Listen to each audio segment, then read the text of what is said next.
có mà đấy đó bạn đưa sang là có bữa trước đây mà là đây có ngại cho nhâm bài thì nhựa cà phê ba và con cho con tọt sang cái này mới nó nhâm nó là nhâm đủ ra đằng hoang mà em nguyên nhắm nhắm chết nguyên là do lại nhắm lại nhiều cái có nó rất là nó có nó nhắm mà lại nó nhắm là nhắm cho nó ăn nhá còn nó mẹ mình còn nào nó nhắm nó nhắm chân mà nên đập mê nên nó lệ bơ sang thì kết nó mừng tập trong ba nó nguyên nó có nó là thế giờ cho nguyên một căn có đến đường nhạt được mới biết bên này cái con nào đây còn nam nữa đập mê nhá có mới chút là khơi ta nó này còn nào con nào này nó này đấy này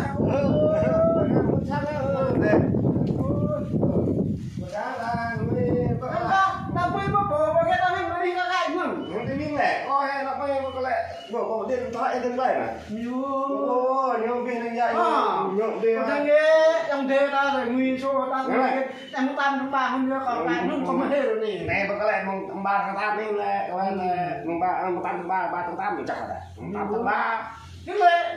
nó không thế mà có lẽ có mày nhắc hết thò gì hẹp hơn người kia có lẽ vừa biết rồi em mới đây á mùi luôn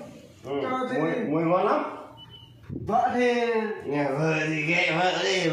hôm nay là vợ đi vắng này ghẹ mình cứ nhậu tình nhạc vừa thôi với anh em chạy luôn đây này nhậu mùi này ngon ô đủ mạ mùi ăn thử ăn thử đi ăn miếng này ăn cá vừa đúng không ạ ăn cả bò luôn ngon lắm ngon y như thịt ăn thêm nữa hai con nữa ăn thêm hai con nữa đi ăn đi ngon ăn đi vậy rồi bắt đầu mình uống rượu nhá hai anh em mình mùi ngon đây vợ thì coi cái rượu đây là đi nhà uống nha đi như vậy thôi anh em là mùi ngon 18 tháng 3 là vợ đi nhậu mình cũng phải nhậu mình ở nhà mình nhậu mình là gọi là đừng nói nhiều cứ ông đi là mùi nhiều để quay nói anh em cứ ông rồi đây tới lượt em này rồi ngon lắm dịch đây ngon rồi anh em cũng về vậy nhá cứ tự nhiên đi cứ tự nhiên vậy lỡ hai con nữa lỡ hai con đi tao bò luôn cả bò lỡ hai con nó nhuôn ta lại nặng nghe ta nó nhuôn dạy nhuôn nó nhưng bụng nhầm nham bài nham ta nữa nè ta tự bài grau này nó mà bài grau nó đằng còn ta hai bé ta bưng bẹ mi với đồng hàm ấy màu nuôi ô về này nọ đám nhầm con nuôi mo hay nè ta nào sang con hoa hay nè sang em con đi nó này nó có xem đang nuôi nó có màu rượu lại này tới đây có màu mỹ có nhảm là nhớ này coi xem nó bên đây là đỡ la giờ mà lên này nó im phòng mẹ này nó mỹ này vô năm này giờ im tao xem nó vậy là vô đâu có lẽ này như cái nam đây dương nó cái lợi nhiều nhâm vui rồi nhâm mua rồi gạch như bằng ai như cái nhâm nham á làm vui làm mua rồi ta nằm lập đấy này nó nhức này nó đang này đần gian ha này là núi là sáng có hôm hoa này có xem đi bao giờ im phòng mẹ là cái nhung thằng ấy cái nó quay không đây có đi xem buộc bạn này ví dụ có xem nó vào đây vào này bố nhớ này nó đây là tay dùng đây là tay nó sát hả dạ rồi làm vui lạc lên bụng là gạch lúa đấy nằm là vui là bà về là rồi về vịt ta nụ phạt ta đây là bác nó tầm mình đi cho nhà ma là heo có không heo có con này heo đen có này cái này cũng có hết lớp luôn ta bưng 12 mô này ta nhưng nó ra buộc ra lại nhàm buộc lại nhàm có vấn đề gì nào biết quá mà ngàn đi với thao xem chạy là lợn này nó có thao lợn coi nếu mà con từng lệ ta lại là có gần này hoặc lệ nó biết có từng tăng như tăng qua nè một tua không biết chặt nào vừa về không biết nó tăng cái gì là giờ là mùng 8 tháng 3 này mùng 8 tháng 3 là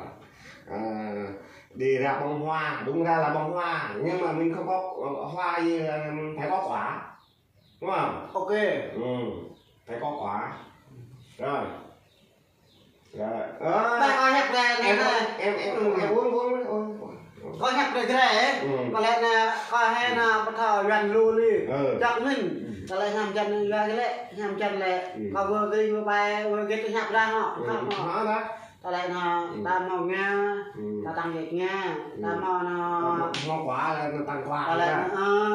ta bù thôi xung ao ta thôi nè nó này ta nó tăng ra nó nhưng mà ăn nhám ta nó rồi ta lại là đi cái đọc mày mà rõ nó ta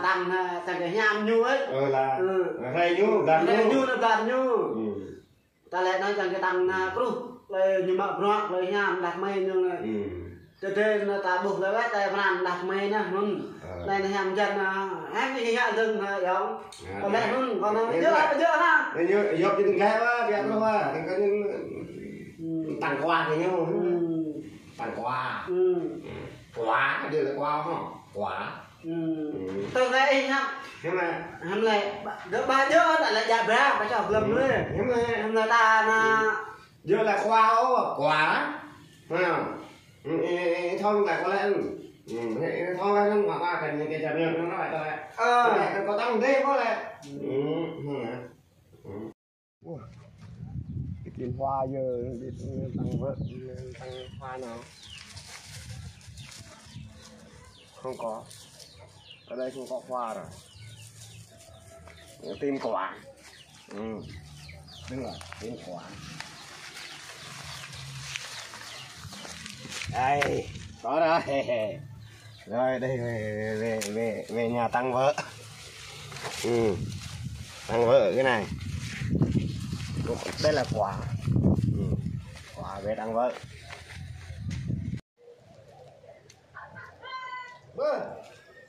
em có anh nó em có nó thằng nó sẽ về nhăn rồi xem em cái như bài này vậy bởi vì hiểu nhớ nên có hiểu nhớ mới là dịch dạng cái này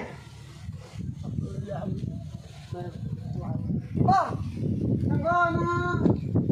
người này mùng 8 tháng 3 này người này em để đi như bài nó phải như bài mà như bài này thôi là thế này như bài này em nhẹ đây đi đây mùng 8 tháng 3 còn mùng 3 tháng 8 nữa đấy người này chẳng nghe đây ác này lạ mà rõ này đã bùng bẹ đây này nó đắt hạ cây bẹ không được ăn mà chẳng nhảm ăn bên nhảm ta nó cái đó ra này anh nghe đập mày ăn cả anh qua chơi có tăng qua không mày tăng ra mày chơi thế này tăng qua này anh mùng 8 tháng 3 còn nơi cái này còn là gặp mừng quay ngày bố ra nên chắc vậy đi nó còn tăng qua này cái nham thành lạ cái tăng này chơi như vậy mặt ha đâu năm đây nguyên này chơi có hòa mặt có nhưng nằm ra mình nhớ đó mình tay nhìn xét đây có nhầm đủ mẹ này cho cái tăng nó đây là này mà thuộc cái chứ em gọi là tăng quả cái nhầm này vậy cái này mẹ tăng quả cứ đó tăng mẹ